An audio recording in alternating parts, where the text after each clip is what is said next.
sigamos esta conversación, esta charla con Calvo Pollato, y ahora, tal y como habíamos adelantado, nos gustaría que alguno de ustedes le preguntase algo. Así que, si alguien quiere comentar, por favor.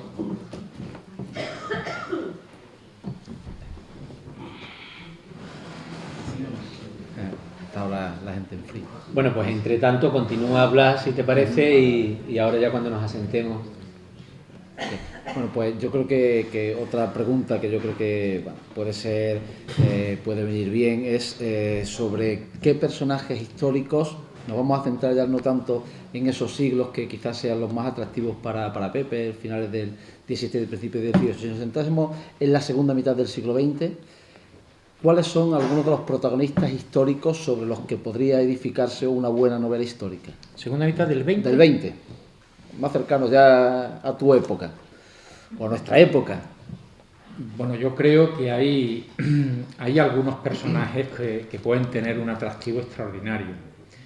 Por ejemplo, estoy pensando en Serrano Suñer. Serrano Suñer es un personaje con una cantidad de perfiles, de esquinas, una vida muy larga. Y en esa vida muy larga, algunos recovecos que me parecen, en fin, extraordinariamente interesantes. Y si además, en fin, tenemos que su vida sentimental fue muy agitada, que eso da pie siempre a la construcción de una trama, a mí me parece que ahí habría un personaje con muchísimo atractivo para poder situar una buena novela. Y creo que hay algún escritor que por su propia trayectoria vital también se le podría dedicar a alguna novela que daría más de una sorpresa, ¿no? Por ejemplo, yo estoy pensando en Camilo José Cela, y creo que hay alguno más, pero bueno, me parece que Cela puede incluso ser un verdadero arquetipo, por hablar de un político y hablar de un autor, por hablar de un escritor. Y luego probablemente, en el momento que uno empiece a hurgar, porque los personajes uno puede elegirlos conforme va conociendo determinados momentos, ¿no? Pueden salir muchísimos. Ya personajes anónimos que uno puede, por ejemplo, crear. Yo oía en mi casa, cuando era pequeñito, una historia de una mujer que en la posguerra de la Guerra Civil Española, es decir, piensen ustedes en el año 40, 41, 42, 1940, 41, 42, su marido, que había sido soldado republicano, teóricamente estaba muerto y, digamos, oficialmente estaba muerto. En realidad este hombre había logrado llegar a su casa después de terminar la guerra, creo que había participado en la batalla del Ebro y había logrado en las semanas siguientes a finales de octubre de 1938, que es cuando se hunde el Frente Republicano y las tropas franquistas pueden cruzar definitivamente el Ebro y la batalla se resuelve. En esa desbandada de las tropas republicanas había logrado llegar hasta Cabra, en mi pueblo. Imagínense por un momento la situación. Esta mujer, oficialmente viuda, como Mariana, se queda embarazada. España, 1940. La mujer soporta toda clase de improperios, como ustedes comprenderán. Y al cabo de 10 años en que este hombre, su marido, que oficialmente estaba muerto, aparece, estaba oculto en un sótano en su casa y era el padre de aquella criatura. Parece una historia fantástica. De un personaje anónimo, en este caso porque ya no hablamos de un gran escritor o no tan gran escritor, depende, en mi opinión, del momento en que abordemos a ser, ¿no? O de un político como Serrano Suñer. Yo creo luego que hay muchas personas anónimas que convenientemente, y pequeñas historias anónimas que convenientemente organizadas pueden dar lugar a dar cuerpo a una novela. Pepe, le voy a hacer una pregunta mientras que alguien del público. Me gustaría que fueses ahora crítico con el propio género histórico. Es evidente que el género histórico es el más demandado, el más escrito, el premiado con mayores cuantías económicas y junto al género policíaco es el que más sigue la gente, eso es evidente, ¿no? Y antes hablabas tú del intrusismo, que España está muy compartimentada, pero quiero que seas crítico con algunos de tus colegas, sin pronunciar nombre alguno. ¿No crees tú que se escribe demasiada mala novela histórica en España también? Hay muchas novelas que son infumables y que son un corta y pega de la documentación que se encuentra en Internet, sin pulso narrativo, sin profundidad en los personajes, que todo lo basa en la intriga de lo que sé, Sí. de un masón. Vamos a ver, ¿me permites una introducción, un pequeño...? La novela histórica ha tenido siempre mala crítica. Me refiero a la crítica oficial. Probablemente porque se encuentra en terreno de nadie. Es decir, no es historia y desde la crítica más pura, pues tampoco es novela. Al fin y al cabo, pues los hechos están ahí, uno los coge y hay poca creatividad. Es decir, ha tenido ese campo intermedio en que no es de nadie y por lo tanto proclive a ser criticada.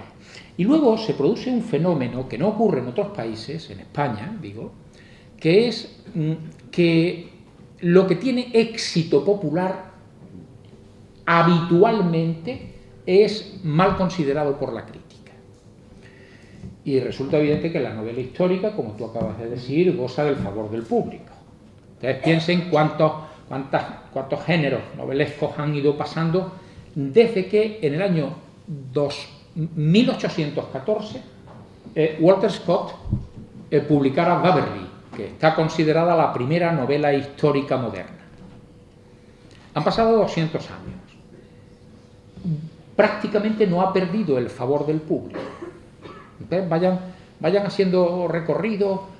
Tolstoy, Guerra y Paz, Víctor Hugo, Nuestra Señora de París, Flaubert, Salambó, Benito Pérez Galdós, los episodios nacionales, nos plantamos ya prácticamente finales del XIX, Mica Gualtaris, Consigno del Egipcio, Robert Graves, Marguerite Yourcenar, vamos avanzando en el siglo XX, es decir, ahí ha estado. Entonces cogen la novela realista, la novela costumbrista, la novela tal, la novela cual, la novela sociológica, tal, han ido pasando. Y sin embargo, en el caso de la novela histórica hay un curioso fenómeno de pervivencia literaria. ¿Eso qué significa? Y ahora ya respondo a tu pregunta. Que al gozar del favor del público, hay por lo tanto mucho interés en acercarse por parte de escritores a la novela histórica. Y ustedes pueden ir a una librería donde la novela histórica tiene su propia sesión.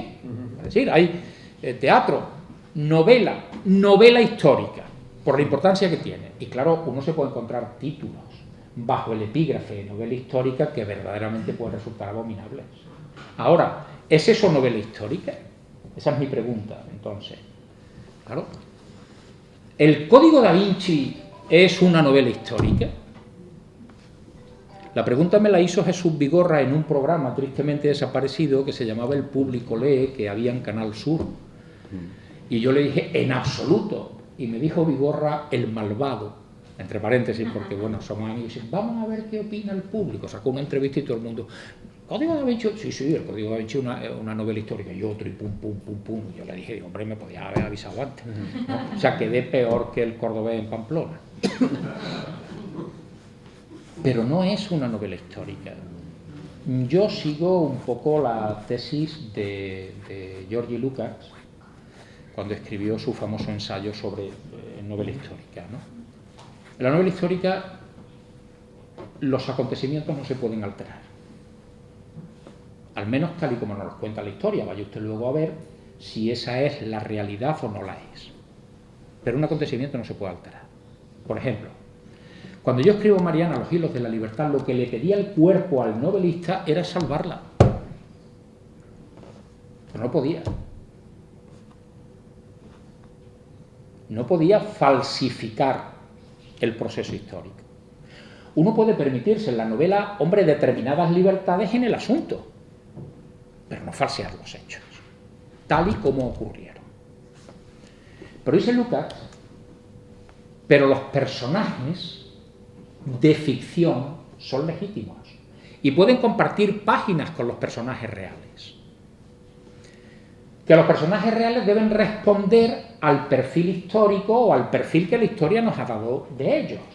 Pero vaya usted a ver cuál es el perfil que la historia nos ha dado de ellos. Yo les hago ahora mismo la pregunta. Pedro I, ¿que fue el cruel o el justiciero? Claro. Y he cogido un personaje por alejarme de ideologías próximas. Claro, habrá quien considere a un personaje, en fin, su máxima aspiración, y habrá quien lo considere un tipo abominable. Pero ya estamos hablando de términos ideológicos. Me he querido ir a la Edad Media, donde eso podemos tenerlo hasta superado. Hay que ser respetuosos con eso. Y sobre todo, hay que documentarse. Hay que documentarse. Yo hablaba antes de lo que comía la gente, de cómo se vestía. Bueno, podemos hablar y tal. Mire, el mayor problema con que yo me encontré en la novela Sangre en la calle del Turco, que es el asesinato del general Prim, fue que yo en la trama necesitaba que al protagonista de la novela, que es un personaje de ficción, les voy a decir una cosa que a lo mejor les suena. Es un periodista quien cuenta la historia, el último año de la vida de Prim. La novela comienza con el duelo de el duque de Montpensier con el infante Enrique de Orleans. Bueno, yo necesitaba que aquel tipo le tocara la lotería, era aficionado, pero necesitaba que le tocara una cantidad determinada. Fíjense qué cosa más sencilla. Yo necesitaba que le tocaran 40.000 duros. Ya existía la peseta en 1870, que es el año del asesinato de Prim. La peseta, el ministro Figuerola la ha puesto en circulación en 1868. Inmediatamente después de la caída de Isabel II en septiembre, en octubre, empieza a funcionar la peseta. Bueno, pues yo necesitaba 200.000 pesetas, porque había un problema que había que resolver y el problema costaba 200.000 pesetas. Y de pronto me hago la pregunta, ¿cuánto costaba un décimo de lotería? En 1870, porque había lotería. ¿Y cuál era el premio? No había ningún historiador en España, de los que yo consulté, y consulté bastantes amigos, que supiera aquello. Y yo estaba ya por rendirme, con la convicción de lo que decía antes. Sale la novela y el otro día hay un friki que dice: usted no tiene ni idea de lo que era la lotería, mire usted, esto costaba. Hasta que un coleccionista de billetes de lotería de Málaga, de un amigo mío, que le comento una mañana comprando el periódico y tomando café, y le digo: eso te lo va. Efectivamente, me mandó su décimo de lotería con todo. El premio gordo eran 40.000 pesetas. El tipo tenía que comprar 5 décimos. Por cierto, costaban el doble del salario de la época. El jornal de un jornalero era un duro, 5 pesetas. Un décimo de lotería costaba 10. Bueno, pues una buena novela histórica tiene que procurar llegar a esos detalles que convierten la novela en algo realmente verosímil, en algo creíble, en algo que cuando tú has terminado la novela dices: bueno, aquí hay una historia. Yo suelo, a veces me lo han echado en cara, colocar una nota de autor al final, probablemente porque sale el historiador, donde le cuento al lector y le digo: mire, esto y esto responde a lo que la historia nos ha dicho. Esto y esto responde a la ficción del novelista que ha creado esas situaciones. Alguien me ha dicho: hombre, yo me creía que todo esto era verdad. Cuando me has dicho que una parte me ha sentado fatal, yo le decía: me alegro, porque he sido capaz de darle la verosimilitud suficiente como para que tú te hayas creído que todo eso estaba ocurriendo. Por lo tanto, hay mucha mala novela histórica, mucha novela que no es histórica y que se sitúa bajo el epígrafe de histórica porque goza del favor del público y puede suponer un atractivo, pero hay también muy buena novela histórica. Yo rompería una lanza por una generación de novelistas españoles que han escrito novela histórica como casi no hemos tenido nunca en España. Creo que no lo digo por mí, como comprenderá, que también podría decirlo, pero no lo digo. Creo que hay una docena de novelistas que se han dedicado, digo una docena o pueden ser una veintena, que se han dedicado a escribir novela histórica en los últimos 20 o 25 años, que han hecho un trabajo, a mi modo de ver, importante en el género. Y con una cosa que esta mañana se la comentaba a Blas. En algún caso han sido traducidos a tal cantidad de idiomas que hemos llevado nuestros temas, nuestra historia, al fin y al cabo, nuestra civilización, nuestra manera de entender la vida, a países como Macedonia, como Letonia, como tal, donde apenas se había traducido alguna vez un escritor español, ¿no? Y eso que hoy no le estamos dando valor, yo creo que con el paso del tiempo terminará cobrando su verdadera dimensión. Y ya no digo más porque sigo alargando. Y yo tampoco, no, Pepe, yo no pongo en duda el valor de muchos novelistas, y de hecho tú me has contestado justamente con lo que me interesaba. Yo creo que el defecto o la... no sé cómo llamarlo, ¿no? El defecto de muchos novelistas históricos es que le ponen demasiado énfasis a saber si el décimo eran 40.000 pesetas o 200.000 pesetas. Investiga mucho, 3 años, pero descuida mucho la construcción de una novela. Es decir, la voz narrativa, desde el personaje periodista, si escribo en pasado o en presente, si el personaje es un masculino, descuida mucho. Los 10 novelistas históricos buenos que tú dices harían una magnífica novela de ciencia ficción, una novela del oeste o una novela erótica, porque son escritores. Yo me refiero a muchos escritores que se pasan 3 años documentándose y lo vuelcan ahí todo, pero no han construido la arquitectura de la novela, la configuración del personaje, a eso me refiero, ¿no? Mira, y estoy de acuerdo. Vamos a ver. Que no es solamente documentarse, sino que la documentación tiene que estar siempre en función de la ficción. Efectivamente. Vamos a ver. Cuando una persona está leyendo una novela, incluso una novela histórica, donde hay una sucesión de acontecimientos, quiere ir viendo cómo se desarrolla. Es decir, cómo el narrador va contando la historia. ¿Qué quiero decir con esto? En un momento determinado, y si aquí hay alguien aficionado a la novela histórica ha podido encontrarse con ello, se está hablando de una batalla y lo que se quiere ver es el resultado de esa batalla, para qué le va a pasar a los protagonistas, cómo, en fin, han participado en él.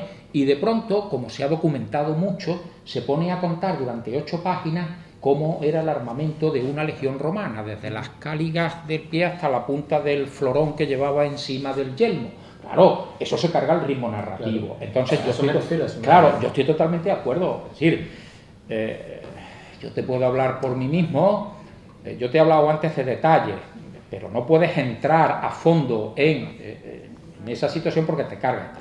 Yo he dicho en algún momento que en las novelas, en mis novelas en concreto, el historiador y el novelista sostienen un pulso. Y procuro que gane el novelista, porque yo estoy escribiendo una novela. Cuando escribo un libro de historia, aunque sea de divulgación, ahí no hay pulso, porque el novelista ni siquiera se asoma por la primera página. Hay un historiador que quiere escribir sobre una serie de cosas. Pero mi formación de historiador me lleva a que haya un pulso, y yo procuro que lo gane el novelista, en el sentido de que a mí me gusta cuando un lector me dice: mire, usted me ha tenido sin dormir casi toda la noche. ¿Por qué? Porque usted estaba en la trama de la historia que yo le estaba contando a usted. Le había seducido un determinado personaje y quería saber qué le ocurría a ese personaje. Es decir, cuáles eran las circunstancias en que se desarrollaba la acción. Ya lo creo que ocurre. Entonces, hay mala novela histórica porque ni siquiera es histórica en el sentido más estricto del término. Hay mala novela histórica ya en el sentido de la técnica narrativa utilizada. Yo me he planteado, sin tener una formación de lingüista, pero claro, yo me he planteado, por ejemplo, decir, ¿escribo esta novela en primera persona? ¿O es un narrador omnisciente que el tío es como una especie de cámara que tenemos una que lo ve absolutamente todo? Claro, yo me daba cuenta y decía, cuando uno escribe en primera persona, la capacidad que tiene para transmitirle al lector cosas es mucho mayor que cuando lo hace un tío, perdón por la expresión, que está fuera de la escena y que por lo tanto no está implicado. Pero claro, un narrador en primera persona o está en los sitios o le tiene que contar lo que ocurre en los sitios. Yo me vi en Sangre en la calle del Turco, cuando no había móviles, cuando no había teléfono, que asesinan a Prim un 27 de diciembre por la noche. ¿Cómo se entera este individuo del asesinato? Entonces aparece la libertad del novelista.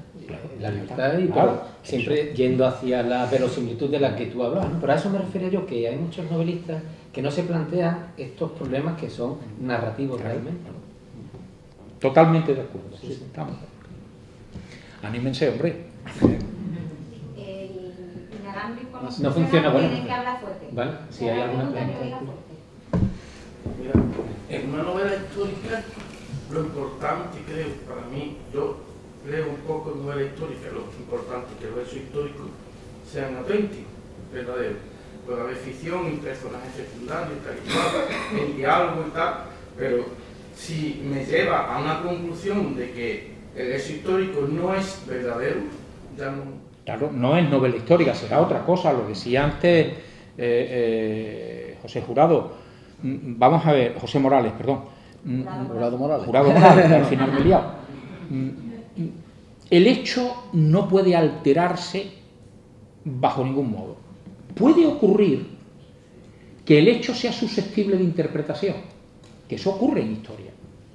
Es decir, Mariana de Pineda es ejecutada. Mire usted, no hay... Ahora podremos decir que quien la ejecutaba era más canalla, menos canalla. Esa es la interpretación. Pero que fue ejecutada, eso no se puede discutir. ¿Vale? Claro, el hecho no se puede alterar.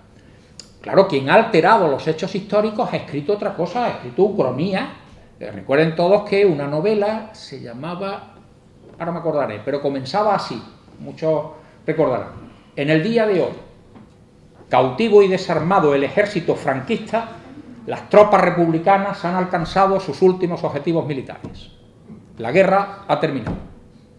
Es decir, la guerra había terminado justo al revés de como había terminado. El último parte de guerra es, en el día de hoy, cautivo y desarmado, el ejército rojo, o republicano, no recuerdo bien, las tropas nacionales han alcanzado sus últimos objetivos militares. La guerra ha terminado. Francisco Franco. Bueno, pues, creo que era Ángel María de Lera quien escribió una novela en la que, no sé si se llamaba Las últimas banderas, no me haga mucho caso, no quiero tampoco, pero bueno, por ahí anda. No. Bueno, el que con esa ucronía planteaba una España a partir de abril de 1939 en que quien había ganado la guerra había sido la República y no el franquismo, no había sido Franco. Claro, usted está escribiendo una novela y se puede permitir y tal, pero eso evidentemente nada, no tiene ninguna. Luego se le suele dar, por ejemplo, el marchamo, que yo creo que en fin, de novela histórica a novelas.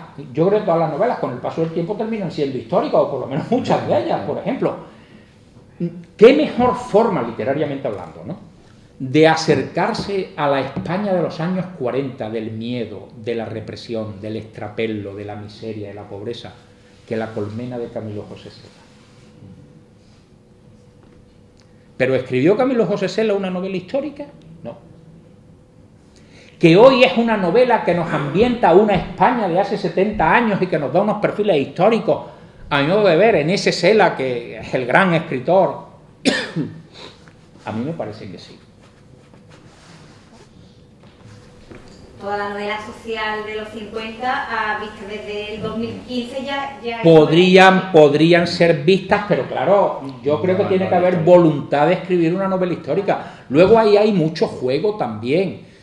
Se ha llegado a decir, ¿se puede escribir una novela histórica sobre lo que ocurrió? Lo de ayer ya es historia. Bueno, pues yo puedo escribir una novela histórica de lo que pasó ayer. Hay quien dice, hay que ponerle distancia, tiempo, y hay quien hasta lo ha medido, en el sentido de decir que no levante pasiones. La guerra civil de 1936-39 sigue todavía levantando enconos. En mi opinión, sí.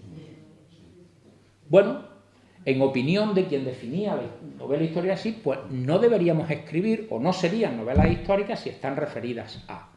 ¿La primera guerra carlista sigue levantando enconos ideológicos? Pues parece que no. Bueno, pues podríamos escribir una novela sobre la primera guerra carlista que sí podría ser propiamente histórica. Es decir, yo creo que hay que cumplir una serie de requisitos que, claro, luego en función de unos criterios o de otros pueden estarse, pero hay unos requisitos mínimos que muchas novelas históricas no cumplen como históricas, y luego ya que haya malas novelas por falta de pulso narrativo, porque los personajes son planos, porque no interesan, porque están mal escritas, o sea, que ya por todo lo que quieran, bueno, pues ya lo creo que las hay, pero claro, también hay novelas no históricas del mismo, en fin, del perfil del que acabamos de señalar. De la novela, la novela histórica, se puede jugar con personajes secundarios, ¿no? sea, con personajes secundarios hasta se pueden inventar, ¿no? Y principales. Pero principales mejor en el diálogo, qué diálogo hubo en aquel momento y tal, ¿no? Que no puede ser exactamente, pero los hechos que están llevando a lo que yo entiendo como pedagogía de enseñar historia, acercar la historia a personas que a lo mejor es más difícil coger el libro ese que usted dice de yo no sé cuánto, entonces acercarlo, usarlo como una herramienta pedagógica, ¿no? La novela histórica yo creo que ya se ha abierto paso en muchísimos sitios como un instrumento de trabajo, cuando es una buena novela histórica, como un instrumento de trabajo para conocer o un personaje, o conocer un acontecimiento, o conocer un tiempo. Fíjense que yo le he dicho antes, y parece que puede haber una novela histórica en cuyos personajes no secundarios, sino principales, no sean personajes históricos. Pedro Capablanca ha salido del magín de quien le estaba hablando. Lo mismo que Fray Hortensio, no existieron. Ahora, yo tenía la obligación de haceros verosímiles. Y fíjense lo que les dije antes. ¿Qué pretendía? Que el telón de fondo, el siglo de oro, se convirtiera en el escenario histórico, el paisaje, si queremos, donde se mueven sus aventuras. Pero los personajes principales no existieron. ¿Cuál es la que entiendo yo mi obligación como novelista y en este caso tratando de recrear un momento histórico? Hombre, que esos personajes sean verosímiles. Yo no puedo ponerlo utilizando un vocabulario que es propio de mi tiempo para hablar en el siglo XVII. Yo puedo plantear criterios de mentalidad del siglo XVII que nada tienen que ver con nuestra época. El honor era algo muy importante para la gente del XVII. Ya no lo dijo Calderón en sus versos famosísimos del alcalde de Salamea, ¿no? Que es patrimonio del alma y al rey se le dará la hacienda y la vida, al rey se han de dar, pero el honor es patrimonio del alma y el alma solo es de Dios. Es decir, hay un concepto del honor muy fuerte por el que la gente mata, defiende planteamientos. Eso se puede situar en una novela del 17 porque responde a planteamientos del 17. No quiero decir que toda la gente del 17 fuera honorable. La novela picaresca nos pone de relieve lo suficientemente bien que había muchos no honorables. Y algunos eran honorables, no honorables de cuello blanco, que no aparecen tanto en la novela picaresca, ¿no? Pero que el honor es un elemento que marca la vida de la gente del siglo XVII es cierto. Probablemente el honor en nuestra sociedad ocupa un lugar tan secundario que casi ha aparecido, lo ha ocupado el euro, el dinero, tal. La gente hace cosas por dinero, pero no por defender su honor o por defender su honra. Bueno, esas mentalidades de un tiempo, para escribir una buena novela hay que tenerlas presentes. Yo creo que un novelista histórico tiene que hacerse determinados planteamientos. A mí no me cogía en la cabeza, no me cabía, lo siguiente con respecto al teatro del siglo de oro. En Madrid en el 17 hay dos grandes corrales de comedias, el de la Cruz y el del Príncipe. Yo conozco el corral de comedias de Almagro. Es probable que el de la Cruz y el del Príncipe fueran más grandes. Están en Madrid, el de Almagro es un pueblecito. Pero ¿cuánta gente podía entrar en un corral de comedias de aquellos? ¿500? ¿600? ¿800? No creo que muchos más. Y sin embargo, testimonios de la época, casi los avisos de Barrio Nuevo, por ejemplo, nos dicen que Madrid se paralizaba cuando se estrenaba una obra de Lope.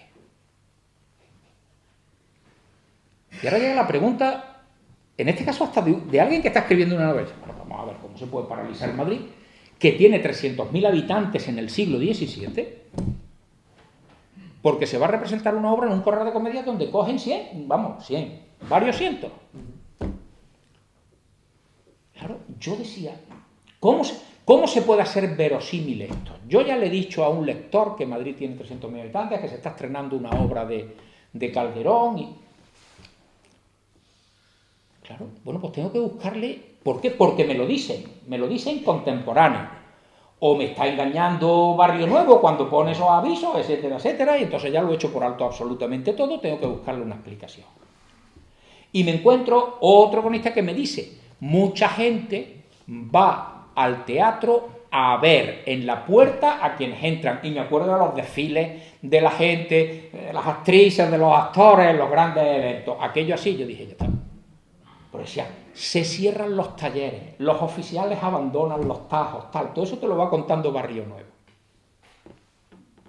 Claro.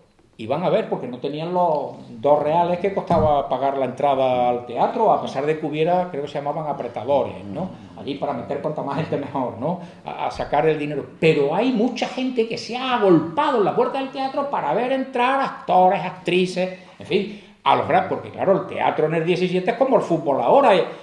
¿Qué pasa cuando se baja del autobús en mi pueblo, en Córdoba, el otro día que fue a jugar el Real Madrid y no le ganamos de milagro? Bueno, lo que había formado en el hotel donde estaban los futbolistas del Real Madrid era para verlo. Yo decía, el teatro del siglo XVII, claro. Aquí está todo el mundo viendo a esta gente. Bueno, pues entonces querrían ver a López, a la Astría, a la Calderona, tal, claro. Pero uno tiene que ir viendo para tratar de convertir eso en verosímil. Entonces, claro, plantea la escena y entonces dice, bueno, que había más gente fuera que dentro. Pero es que la gente estaba fuera viendo lo que... Esto requiere su tiempo. Y hacer, en mi opinión, una buena novela histórica requiere de todas estas cosas. Es decir, imbúyete de la mentalidad. Antes me preguntaban, para escribir una novela histórica hay que ser historiador. Pues a lo mejor es hasta un problema, por lo que tú decías antes. El historiador quiere contar mucha historia. Y a lo mejor la novela tiene que fluir. Sí, con una lealtad a la mentalidad de la época y tal, pero no con esa fijación. No, eso es. Ahora cuento, ahora me pongo yo a contar cómo el tío que apretaba, lo otro, la cazuela, la viga, hombre, no, en todo caso que fluya un poco. Venga, perdón. Venga. Bueno, yo por intervenir, yo veo que la novela histórica tiene una finalidad que es divulgar la historia, por lo menos desde mi punto de vista, porque si uno quiere a lo mejor una novela profunda, pues se lee a Caballero Morán, ¿no? Estaba buscando uno, pues un entretenimiento en la historia, ¿no? Porque la historia, yo he estudiado historia, es muy árida. O sea, uno se coge los manuales de historia moderna de Bennasar y de no sé qué, eso no hay que leer, eso no hay que leer, eso para estudiar, para sacar un examen, pero la historia realmente hay un acercamiento con la novela histórica, ¿no? Entonces yo, por ejemplo, que suelo leer novela histórica, a mí me gusta la historia. La parte literaria, lo que he dicho, del tema, de la estructura, a mí me interesa menos, porque a mí lo que me interesa es la historia y entretenerme con la historia. Y yo voy a poner nombres, por ejemplo, aunque aquí nunca se quiere hablar de nombres. Pérez Reverte, el que más dinero está ganando con la novela histórica, y a mí me parece muy mal escritor, y no me gusta. Sin embargo se documenta y tiene una novela fácil de ver, que te documenta mucho y muy entretenida, pero no veo que tenga profundidad ninguna, incluso utiliza un lenguaje fuera de texto y fuera de... por un ejemplo. Entonces yo realmente creo que sí, que se nota cuando hay una novela histórica, cuando uno es historiador y cuando no. Y yo lo noto. O se nota cuando quien no es historiador ha profundizado para no quedarse en la superficie. Una de las cosas más difíciles, quizá porque aquello los historiadores llegamos tarde a ir conociendo eso, es la historia de las mentalidades. Nosotros habíamos estudiado la historia política durante muchísimo tiempo. En la época en que yo estudiaba, no sé si aquí hay algún historiador que pueda ser de mi generación, éramos todos marxistas, de formación marxista, nos interesaban mucho las series, precios del trigo, precios de los salarios, curvas, venga más. Había libros de matemáticas que me parece hoy una aberración, matemáticas para historiadores, ¿no? Bueno, todo eso. Yo recuerdo que mi maestro, don José Cepeda, me decía siempre lo mismo: Pepe, no te olvides que detrás de todos esos números hay seres humanos, que es lo que los historiadores tenemos que estudiar, a la gente. No te olvides nunca. Es decir, si el precio del trigo subía, piensa que había gente pasando hambre. Y a eso es a lo que tenemos que acercarnos, ¿no? Bueno, bien. Luego, pues a las mentalidades llegamos muy tarde. ¿Sí? ¿Cómo pensaba la gente de un determinado tiempo? Me parece apasionante. Hemos tenido que llegar. Bueno, eso significa darle profundidad a la novela. Cuando tú te has metido en la mentalidad de un tiempo, puedes crear la mentalidad de unos protagonistas que entonces empiezan a ser más redondos que si... gente que no piensa y aparece en las páginas del libro, pues mire usted, por ahí vamos, ¿no? Y con respecto a lo que decía antes, yo creo que eso lo puede hacer un historiador o si no lo hace un historiador, que se documente. Y le voy a poner un ejemplo en el que pienso que podemos hasta estar de acuerdo. Miguel Delibes escribe una novela que se llama El hereje. Delibes no era historiador. A mí me parece que es una lección de mentalidad de la España. Es decir, usted no es historiador, pero usted se documenta sobre un tiempo en torno a todos los aspectos que pueden coincidir en esa época y escribe. Bueno, yo no tengo que jugar el hereje, a mí me parece una novela espléndida por muchísimas razones, ¿no? Es decir, no necesariamente ser historiador, yo sigo insistiendo, puede suponer un obstáculo en un momento determinado, por lo que tú decías antes, puede suponer también una cierta ventaja en un momento determinado. Yo me puedo mover muy bien en el 17, finales del 17, principios del 18, bueno, pues ya hemos hablado de eso aquí, y me cuesta más trabajo mover a los personajes en el 19, ¿no? Pero bueno, entonces mi obligación es la de documentarme sobre el periodo lo mejor posible y en pequeños detalles que le pueden interesar al lector para hacer verosímil lo que está ocurriendo. Y yo creo que se puede aprender historia con novela histórica, pero sin perder de vista que lo que uno tiene en sus manos es una novela. Y por lo tanto hay una concesión a la ficción, a la creatividad literaria. Eso no se debe perder nunca de vista. Entonces, claro, decir, yo he leído tal cosa, tal novela, como si fuese tal, no es posible. Hay, en esa pervivencia a la que yo me refería antes de la novela histórica, hay algún momento muy bonito en la literatura española del 19. Cuando termina el romanticismo, hay quien da la novela histórica por fenecida por haberla asociado al romanticismo. Es decir, el romanticismo vive una sociedad que ya domina la burguesía tal y quiere volver la mirada atrás, un mundo más caballeresco, más medieval, donde hay otros códigos vitales, etcétera, etcétera, ¿no? Es decir, final del romanticismo debe suponer el final de la novela histórica. Y hay una polémica espléndida entre Lapardo Bazán, en un librito que se llama La cuestión palpitante, donde ella hace un análisis de la novela de su tiempo y afirma con una rotundidad, en fin, bastante... iba a decir una rotundidad bastante rotunda, bueno, bastante contundente, ¿no? Que la novela histórica ha fenecido, ha muerto. Y le contesta a Valera, también en un librito que le había publicado. Valera siempre andaba sin un duro, y entonces publicaba mucho por entregas, porque así le pagaban todos los días lo que mandaba el periódico, ¿no? En el arte nuevo de escribir novelas.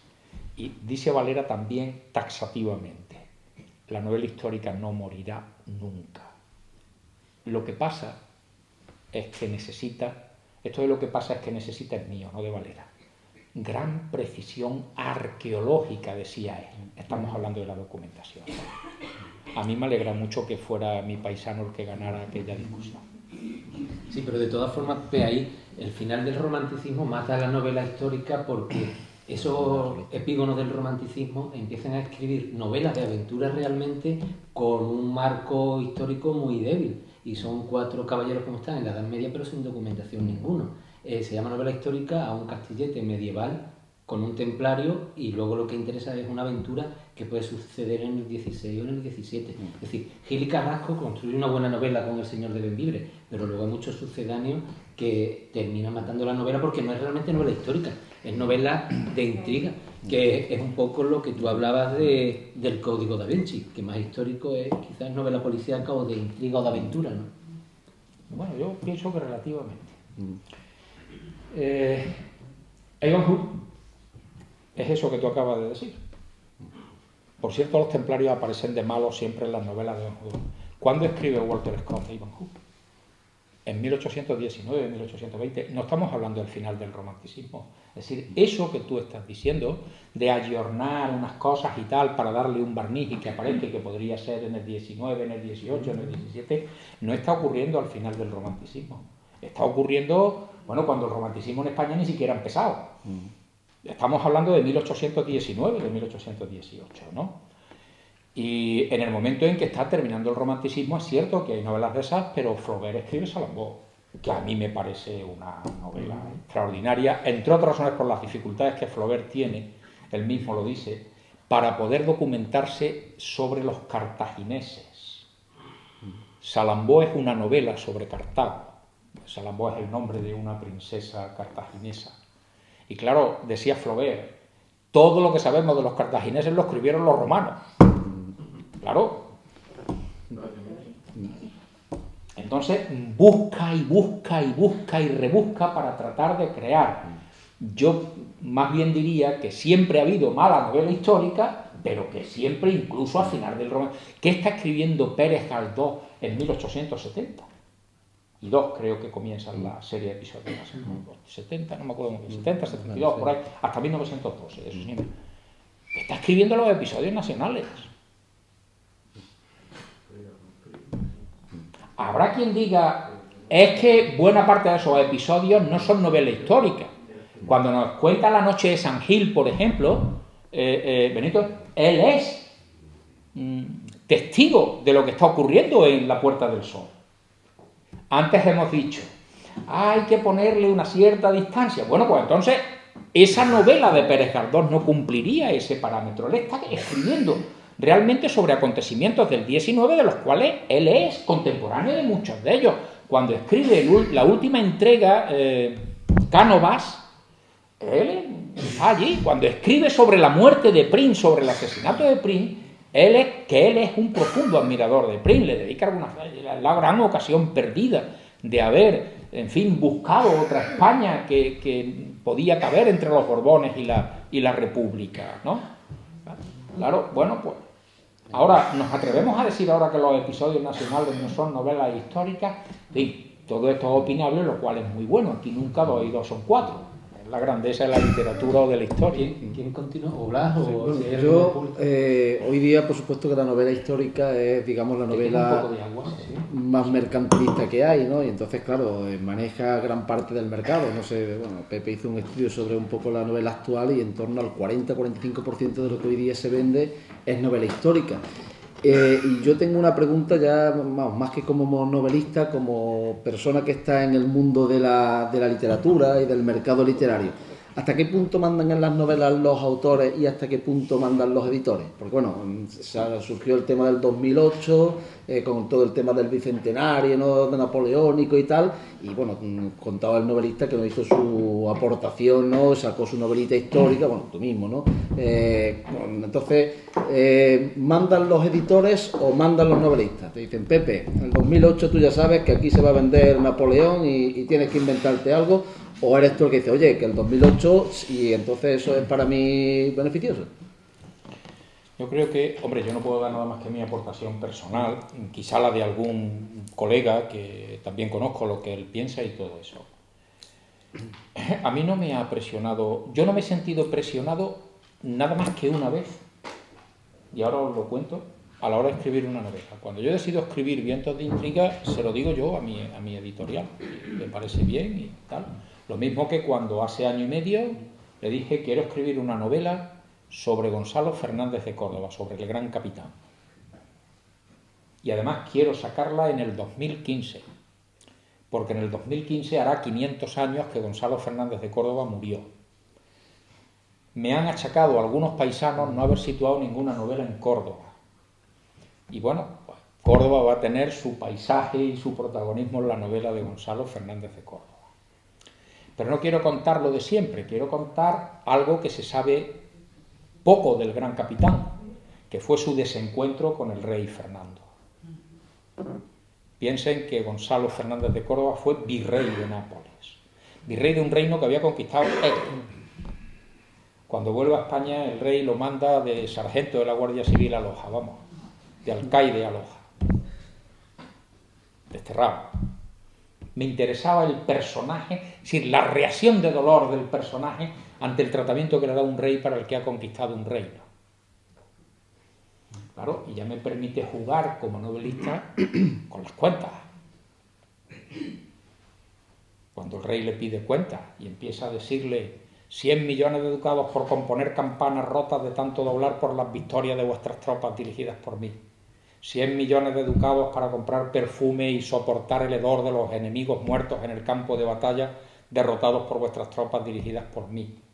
100 millones para pagar las curas, frailes y monjas por decir oraciones, misas, etcétera, etcétera, por los muertos. y 1.000 millones por pedirle cuentas a quien os ha conquistado un rey.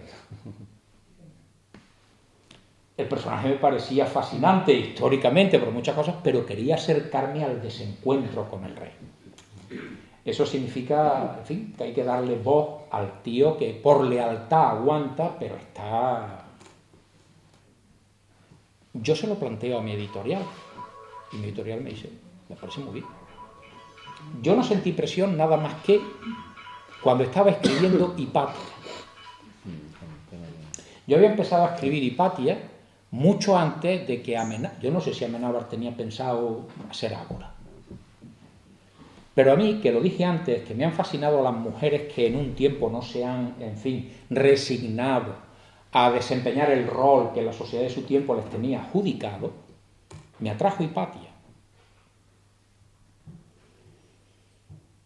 En febrero del año 2009, hace 6 años, a mí me llama mi editor y me dice, ¿cómo llevas la novela?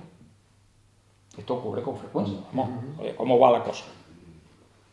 Va bien. Decimos, va creciendo. Bueno, va bien. Y me dice, ¿cuándo la puedes tener terminada? Cosa que a mí no me había dicho nunca. Yo me había puesto muchas veces los plazos. Yo quería que la novela del Gran Capitán saliera en 2015. Me hago propaganda, sale el 9 de abril. Pero no me habían dicho nunca cuándo. Y yo le dije, hombre, para fin de año. Era el mes de febrero. Y me dice, necesitaríamos el original para el mes de junio. Yo tenía que dar clases, en fin, tenía que hacer cosas. Mira, y esto... Amenábar estrena película en otoño. Nosotros necesitamos el original en el mes de junio para sacar la novela en otoño. Me sentí presionado. Entregué la novela en junio. No había periodista que se creyera que yo había empezado a escribir la novela antes de que Amenábar dijera. Pero bueno, yo lo decía, mire que no. Porque claro, la pregunta del periodista, cada vez que yo llegaba en Madrid, en Barcelona, en el otro lado, bueno, ¿usted ha escrito la novela porque Amenábar y tal? No, hombre, mire usted, tal. Venga, el otro día en Zaragoza, los 2 días, no, ¿usted ha escrito la novela porque Amenábar? No, mire usted.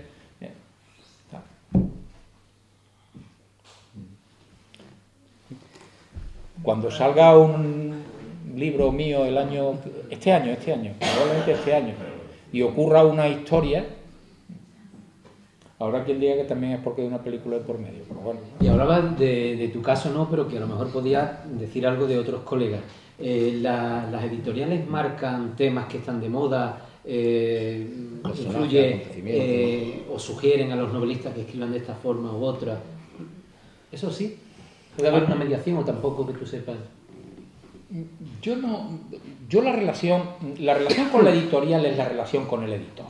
Es decir, ahí sí se establece un vínculo personal hasta el punto, yo cuento mi experiencia. Yo empecé a escribir con Planeta. El hechizo del rey lo publica Planeta. Yo terminé marchándome a Plaza y Janés, por decirlo de alguna manera, para que nos situemos un poco en el mundo editorial. Esto es el Madrid y el Barcelona. Es decir, el grupo Planeta con todos sus sellos y el grupo Penguin Random House con todos sus sellos, ¿no? Yo me marché porque se marchó el editor, que era con quien yo hablaba. Para mí la editorial era la persona a la que le ponía cara. Y me marché a los 3 o 4 años y sigo en la misma, porque ese editor ya mayor se jubiló, tal, y apareció otro y tal, pero aquel... lo echaron de Planeta y yo me marché. A mí jamás, y hombre, yo cuando hablo con otros pienso que tampoco le han presionado, por lo menos hasta donde yo conozco. Jesús Maeso, que es paisano de usted, bueno, él es juvetense, pero bueno, gaditano asentado aquí desde hace mucho tiempo y además muy buen amigo mío. Yo no creo que a Jesús le hayan, por ejemplo, insistido en decir, tienes que escribir sobre esto, tienes que escribir sobre lo otro. Que él haya aprovechado, por ejemplo, para escribir en Tierra de Libertad, hombre, que era 1812, tal, pues, en fin, es lo mismo que hice yo en 2008 con Vientos de Intriga. o que he hecho este año, porque creo que además tenía esa deuda con Córdoba, de situar a una novela con Gonzalo Fernández de Córdoba como protagonista en el 2015. Pero creo que la hubiera escrito en el 2018 o en el 2020, hubiera llegado un momento en que lo hubiera escrito, porque yo pienso que Gonzalo Fernández de Córdoba, el Gran Capitán, merecía una novela, y sobre todo merecía una novela el tipo que vive los 3-4 últimos años en una situación además muy atractiva, ¿no? Claro, la editorial ahora te puede decir, ¿estoy de acuerdo o no estoy de acuerdo? Mira, otro historiador, él es profesor de historia medieval, catedrático de historia medieval, antes lo comentábamos en la Universidad de Zaragoza, José Luis Corral, con el que yo tengo una gran amistad, no se siente, seguro que no le han, porque lo hemos hablado en más de una, en más de 2 ocasiones, no se siente presionado que le digan tienes que escribir sobre esto. Él cuando escribió El número de Dios, pues lo escribió porque le dio la gana, le parecía interesante cómo se construían catedrales y tal. Cuando escribe, ¿cómo se llamaba? El robo del Codex Calixtino, y él saca una novela sobre el robo del Codex Calixtino. Vamos, la escribió a una velocidad extraordinaria. Pero claro, no porque la editorial le diga, sino porque él coge el teléfono y le dice a Planeta, oye, que yo soy capaz de escribir una novela en 3 meses porque yo sé mucho del Codex Calixtino, tal, y aparece la novela. Pero no porque la editorial le presione, sino porque él dice, oye, yo quiero escribir esto, y la editorial dice, venga, hazlo sin problema ninguno, ¿no?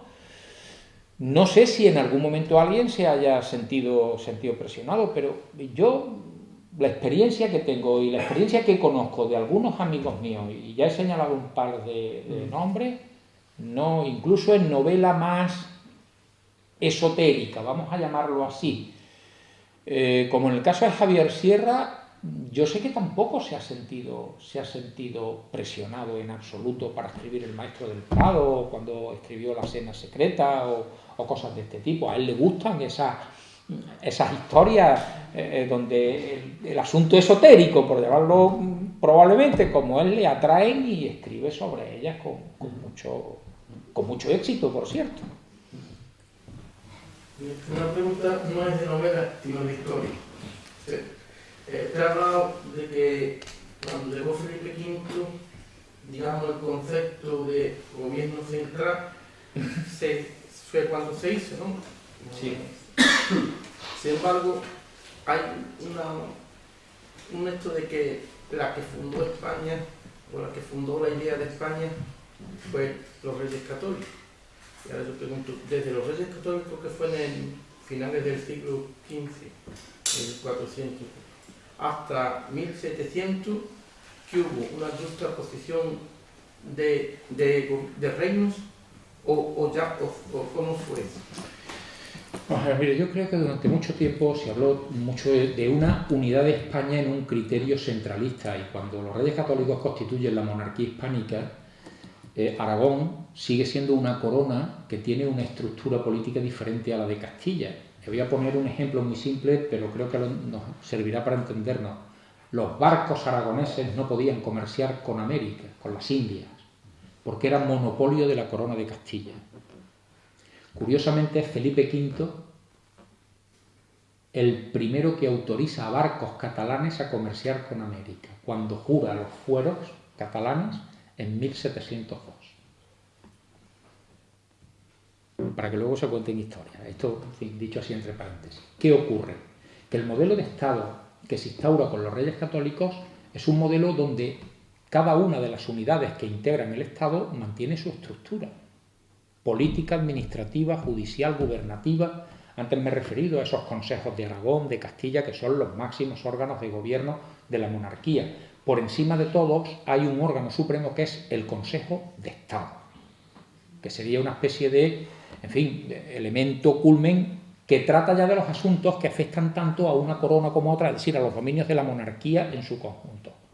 Los Austrias, es decir, desde Felipe I, Felipe el Hermoso, Carlos I, Felipe II, Felipe III, Felipe IV y Carlos II, gobiernan ese modelo de monarquía.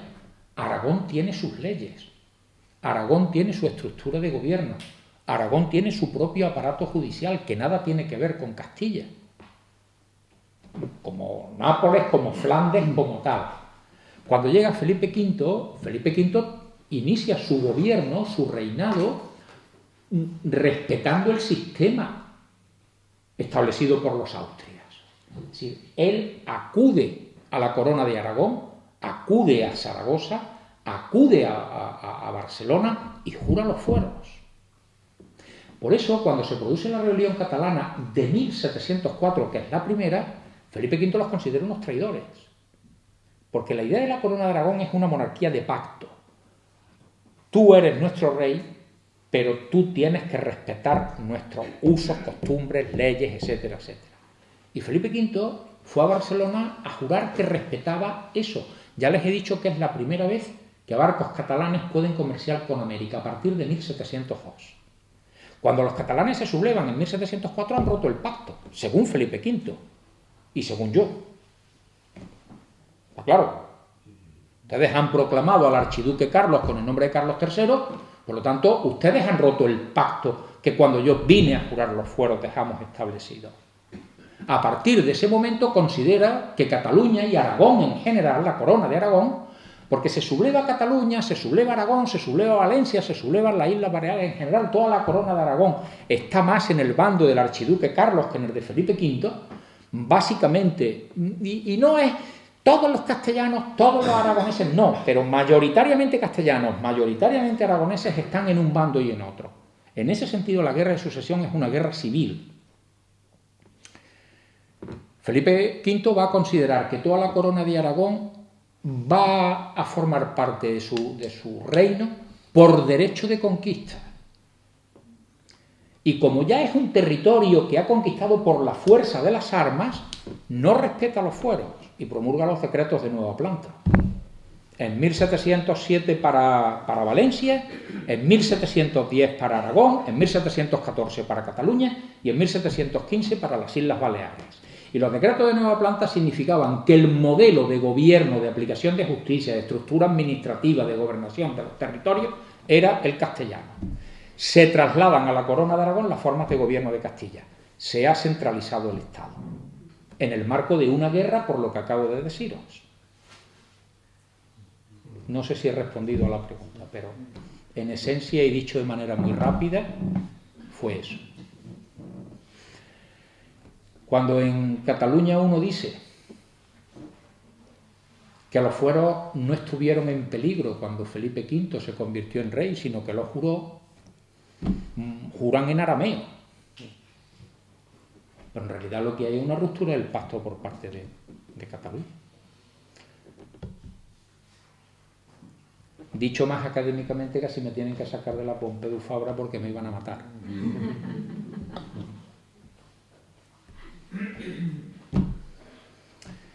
Claro, cuando en Cataluña se está diciendo ahora que la guerra de sucesión, es decir, dos candidatos a suceder el trono de Carlos II que ha quedado vacante porque no tiene ese heredero que el hechizo le impidió tener, están hablando de que era una guerra de secesión.